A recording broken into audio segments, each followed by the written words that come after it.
What's up guys, my name is Ivan Valdovinos and I create videos on graduate school life and advice. So if you are new here, consider subscribing.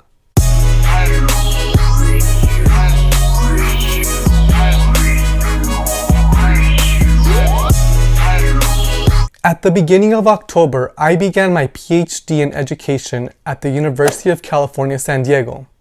And so today I thought that it would be a good idea for me to share that PhD statement of purpose that not only got me into UC San Diego, but also into the University of Texas, the University of Wisconsin, Michigan State, and the University of Washington. And so all these programs are top PhD programs in education, specifically higher education. And so today I'm going to share that statement of purpose. That way you have an idea of how to craft your own PhD statement of purpose. Before I get into reading my statement of purpose, I wanted to share a little bit about, what's the difference between a PhD and a master's program, because there is distinct differences. And I want you to know that because that's going to be crucial for you to write your statement of purpose. So if you went to go see my video on how my statement of purpose for the Harvard Graduate School of Education, that statement of purpose was for a master's program, specifically a terminal master's, which meant that it wasn't research focused and they weren't looking for me to explain my research interests, even though I did. A terminal master's degree for education is really more focused on the practical end. So what have you done and what do you plan to learn to be able to transform education for whatever space you want to, whatever sector you want to transform education for? And so that's what I really focused my master's statement of purpose for Harvard. But I also did include some of the research that I had done because that did tie into the practical sense that I wanted to change for education. And so if you go read that, or if you go look at that video, you're going to see a drastic difference from the one I'm going to share today. A PhD program is more focused on research. So as you will see when I read my statement of purpose for my PhD program, it's going to be heavy on the research and particularly my niche, which in this case is going to be Latino males in higher education. And so my statement of purpose is really focused on that topic. And you can see that I stayed focused and didn't steer away from my mission and vision for educational change for this population of students. And so you will see that when I read my statement of purpose. My career goal is to develop and direct a research institute and mentoring program that addresses concerns around equity and access for Latino males in education. Specifically, I plan to conduct groundbreaking interdisciplinary research that directly informs policies and practices to improve college access, retention, and degree completion of Latino males in higher education.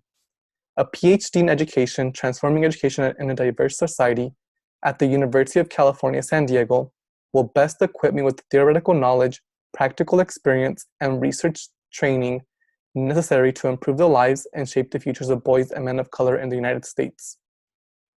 So as you can see in my opening paragraph, I tell the committee exactly what I want to do with my PhD and what my goals are, both career and personal. Growing up as a low-income Mexican male, I have constantly found myself struggling with and within an educational system that was not designed to meet my needs. My middle and high schools did not have access to academically rigorous classes, nor counselors who could help me with the college planning process. Students were expected to use outdated textbooks, technologies, and resources. Parents did not have the tools, language, nor supports to effectively be involved in the children's educations. Due to the poor preparation provided by my high school, I arrived at Washington State University unsure of whether I belonged in college. Nevertheless, through my participation in the College Assistance Migrant Program, a federally funded college access program designed to guide students from seasonal migrant farm worker backgrounds to the first year of college, I began to gain confidence in my abilities as a first-generation college student.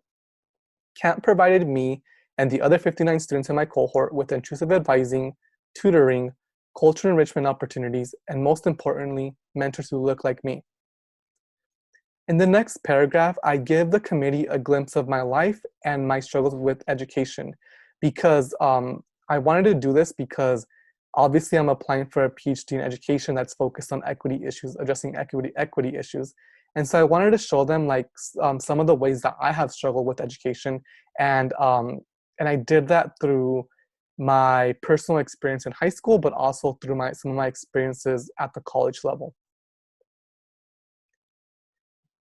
Despite the support services camp offered, after the first year, I noticed that the majority of the students in my cohort who had dropped out of college were Latino males. Bothered by this phenomenon, I applied to the Summer Research Institute at the University of Arizona, proposing a thesis that would explore the intersecting relationships between the structures of gender and higher education. Given former President Barack Obama's My Brother's Keeper initiative, my study focused on the educational barriers and coping strategies of Latino males. My thesis sought to investigate how higher education institutions can help eradicate the current phenomenon of the vanishing Latino male in higher education. Through a qualitative research study, I found that Latino males are unlikely to seek academic help and support due to the stories of patriarchy, which are told, retold, and reinforced in Latino male culture. The lack of help-seeking behavior among Latino males and the dearth of efforts to address these and other issues combine to hinder Latino male academic achievement and retention. Due to these findings, I have become inspired to design a cohort-based program that utilizes research-based strategies focused on reducing the educational disparities for Latino males in higher education. So in this next paragraph, I explore more about the challenges that Latino males face in higher education.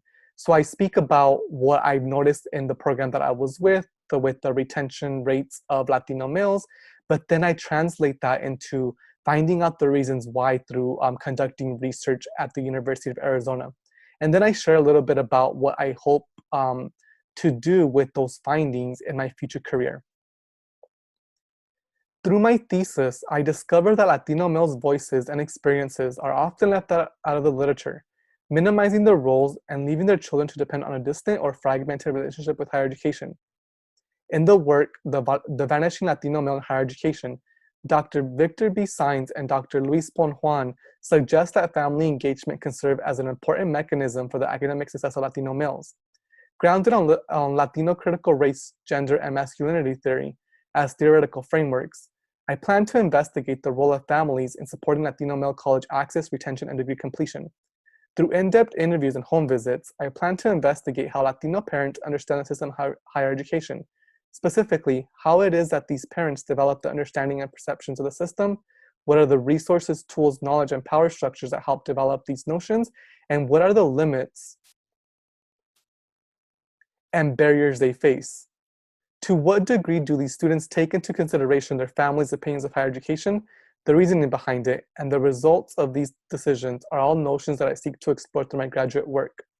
Without fully understanding the social, cultural, language, and academic needs of Latino males and their families, they will continue to face systemic barriers that will inhibit their educational opportunities and life trajectories. So in this next paragraph, I tell the committee what I hope to research when I'm there. What do I hope my dissertation to be, or some of the research projects that I want to engage in. So as you can tell, I focused it on Latino parents' voices and how that affects the educational trajectories of Latino males in higher education. And so I talk a little bit about the frameworks I want to potentially use, as well as the way I'm going to conduct my research, how I'm going to attain my data. The PhD in Education, Transforming Education in a Diverse Society at the University of California, San Diego, is the ideal program for me to develop and carry out my research ambitions. I want to work under the guidance of Dr. Frances Contreras, whose work on issues of equity and access for underrepresented students in the education pipeline complements my research interests. Her overall work on achieving equity for Latino students will add a critical perspective to my work. Similarly, the practical experience and research interest of Dr. Charles Liu, director of OASIS at UCSD, adds a comparable angle to my own, since he is interested in improving the educational outcomes for men of color.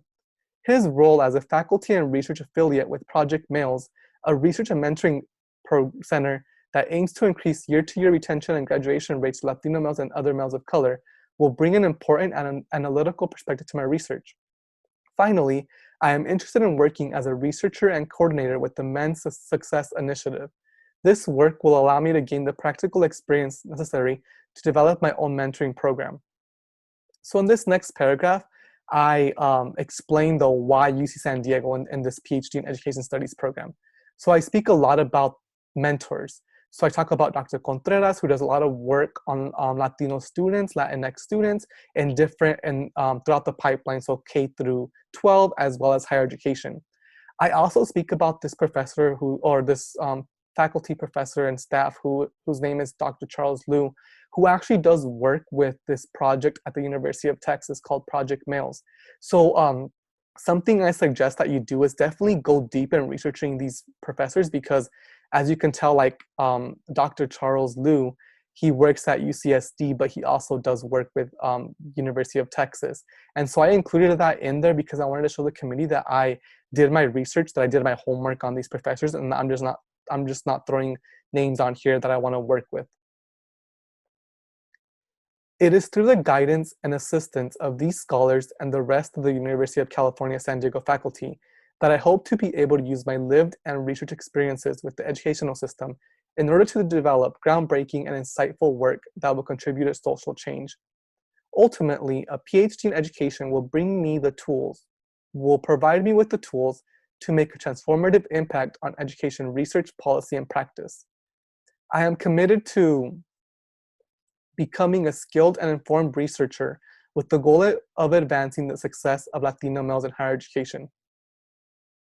So in my concluding paragraph, I just kind of reiterate again my goals and what I hope to do with the PhD program. And so I talk about how I want to transform and impact education policy, research, and practice, and particularly for Latino males. All right, so hopefully by reading my statement of purpose for my PhD program, that will help you construct your PhD statement of purposes. I do want to mention that I did provide the same skeleton for all PhD programs that I applied to, and I applied to 9 and got into half of those. And so, I suggest that you don't reinvent the wheel, and the only part that you do change is the why that school paragraph. But also, if you're applying to the top Ivy League schools like Harvard and let's say Columbia, for example, you definitely want to make sure that your statement of purpose is rewritten to fit their needs, because I did end up applying to Harvard and I got rejected. And I think the reason why, not thinking back, is because I wasn't as strong with my language in terms of the transformation of educational spaces, which is what Harvard wants from their students. And so, and then plus I was looking at my research at more of a micro level instead of a macro level. And I think that like Ivy League schools, especially Harvard, want you to look at education at the macro level versus the micro level. So make sure that you understand the programs before you write your statement of purpose. If you enjoyed this video, please give it a like and subscribe. Please let me know what other videos you want me to produce in the comment section. That way I can start producing those. We are in the midst of application season, so I want to make sure that I produce the best content for you that is related to graduate school admissions. I will see you in the next video.